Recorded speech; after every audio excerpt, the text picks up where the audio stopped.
मनरेगा कर्मचारियों की मांगे बार बार उठाई जाती है और दिल्ली के जंतर मंतर पर कई बार विराट प्रदर्शन भी हो चुके हैं, मगर अखिल भारतीय मनरेगा कर्मचारी महासंघ एक बार फिर दिल्ली के जंतर मंतर पे पहुंचे हैं। हेमंत राव है राष्ट्रीय अध्यक्ष अखिल भारतीय मनरेगा कर्मचारी महासंघ नई दिल्ली। आज हम दिल्ली में हैं। माननीय प्रधानमंत्री जी के कार्यालय, माननीय ग्रामीण विकास मंत्री जी के कार्यालय गए और हम उन्हें अपना एक ज्ञापन सौंपे हैं कि अगर हमारा मांग 15 दिनों के अंदर नहीं पूरा कर लिया जाता है, हमको लिखित सूचना नहीं मिल जाता है, तो हम 2 फरवरी को इसी दिल्ली में जंतर मंतर पर पूरे देश के मनरेगा कर्मचारियों का एक बहुत बड़ा सम्मेलन करेंगे, जिसमें 1 लाख से ऊपर भीड़ इकट्ठा होगा।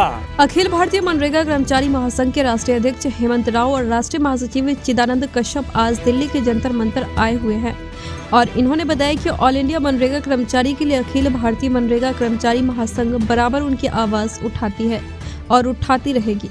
इनका कहना है कि आज हम लोग पीएमओ हाउस और मनरेगा के लिए ज्ञापन देकर आए हैं और अपनी मांग को दर्शाकर आए हैं। अगर 15 दिन में हम लोगों की बात नहीं सुनी गई तो हम लोग 2 फरवरी को ऑल इंडिया ओवरसीज मनरेगा कर्मचारी दिल्ली के जंतर मंतर पर मनरेगा कर्मचारी आकर अपनी मांगों को रखेगा। जैसे अखिल भारतीय मनरेगा कर्मचारी महासंघ के राष्ट्रीय अध्यक्ष हेमंत बाबू और राष्ट्रीय सचिव चिदानंद कश्यप का कहना है। आइए सुनते हैं क्या कुछ कहते हैं। मनरेगा कर्मचारियों की मांगे बार बार उठाई जाती है और दिल्ली के जंतर मंतर पर कई बार विराट प्रदर्शन भी हो चुके हैं, मगर अखिल भारतीय मनरेगा कर्मचारी महासंघ एक बार फिर दिल्ली के जंतर मंतर पे पहुंचे हैं। तो उनके राष्ट्रीय अध्यक्ष हैं, उनसे हम जानना चाहेंगे आखिर दिल्ली के जंतर मंतर किस लिए पहुंचे और क्या किसी से मांग की गई। बाबू हेमंत राव है राष्ट्रीय अध्यक्ष अखिल भारतीय मनरेगा कर्मचारी महासंघ नई दिल्ली।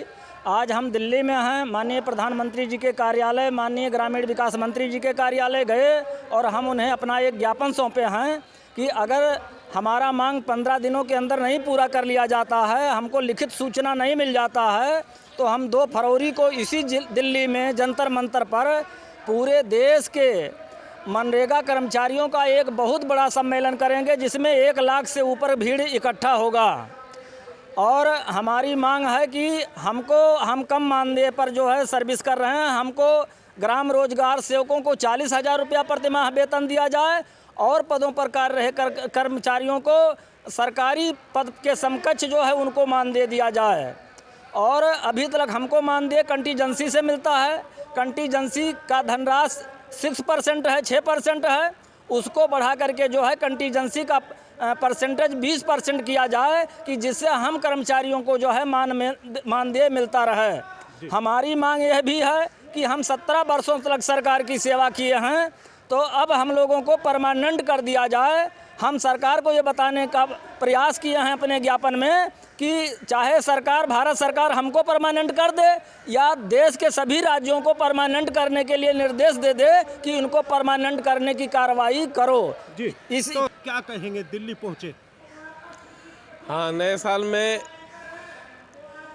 अभी हम लोग दिल्ली आए हैं और दिल्ली आकर हम लोग अपने वही मांगे लेकर आए हैं जिन मांगों को लेकर विगत 17 वर्षों से हम लोग संघर्षरत हैं। दुनिया की सबसे पारदर्शी योजना मनरेगा, सबसे जवाबदेही वाला योजना मनरेगा, जिसका कार्यान्वयन पूरा मनरेगा कर्मचारी करते हैं, जिसमें सारे पद के कर्मी सम्मिलित हैं, सारे संवर्ग हैं, मिलकर कर रहे हैं। और 17 वर्षों में गांव के कल्याण के लिए कोरोना जैसे त्रासदी में भी डटकर देश को बचाने का काम किए, देशवासियों को चूल्हा बुझने नहीं दिए हम लोग। और फिर भी आज जिस तरह की मनरेगा के कर्मचारियों की बात करें, वो दर की ठोकरें आज भी खा रहे, सैलरी की बात हो या अन्य सुविधा की बात हो, और आप काफ़ी सालों से दिल्ली के जंतर मंतर पर विराट। यही अभी लोकसभा चुनाव आने वाले हैं। चुनाव में लोग मंदिर मस्जिद को मुद्दा बनाते हैं, लेकिन इंसान को भरपेट भोजन के लिए व्यवस्था हो, जो कर्मचारी वर्षों से काम कर रहा है। स्वतंत्र देश में सारी गुलामी की निशानियां मिटाने चल रहे हैं हमारे माननीय प्रधानमंत्री जी, लेकिन आज भी संविदा पर मनरेगा कर्मी गुलामी के जीवन जी रहे हैं। उन्हें उनका हक, वेतनमान और सेवा जो है परमानेंट करना सरकार का जो है हम लोगों का मुख्य मांग है और उन मांगों सहित अन्य 8 मांग लेकर हम लोग फिर सरकार के पास आए हैं।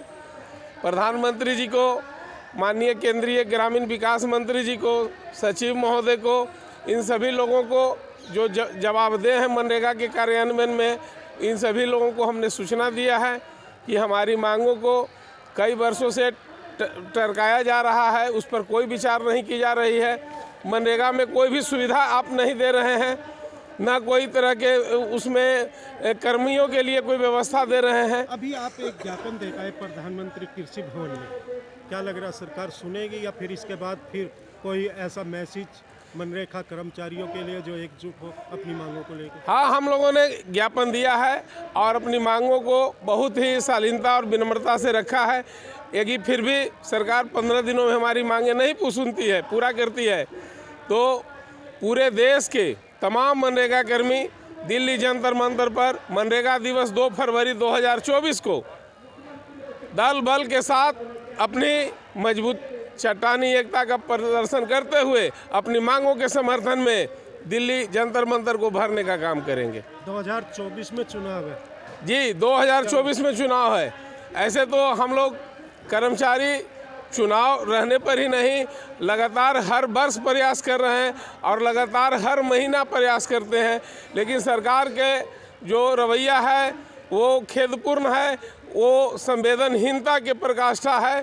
केवल कार्रवाई किया जाता है मनरेगा कर्मियों पर, लेकिन उनके लिए कोई सुविधा नहीं दी जा रही है, न वेतनमान न परमानेंट कर रही है। इसी के लिए हम लोग यहाँ आए हैं। जी, जो मैं आपको बता दूं, अखिल भारतीय मनरेगा महासंघ के जो राष्ट्रीय अध्यक्ष और महासचिव आज दिल्ली के जंतर मंतर है, उन्होंने प्रधानमंत्री कृषि भवन में एक ज्ञापन सौंपा और उसमें 15 दिन का टाइम दिया। अगर इनकी मांगें पूरी नहीं होती, अगर मांग पूरी नहीं होती तो 2 फरवरी को दिल्ली के जंतर मंतर पर एक विराट प्रदर्शन होगा, जिसमें लाखों की संख्या में मनरेगा कर्मचारी पहुंचेंगे अपनी मांगों को लेकर। अब देखना होगा कि सरकार इनकी मांगों पे ध्यान देगी या नहीं। हर खबर से आजाद।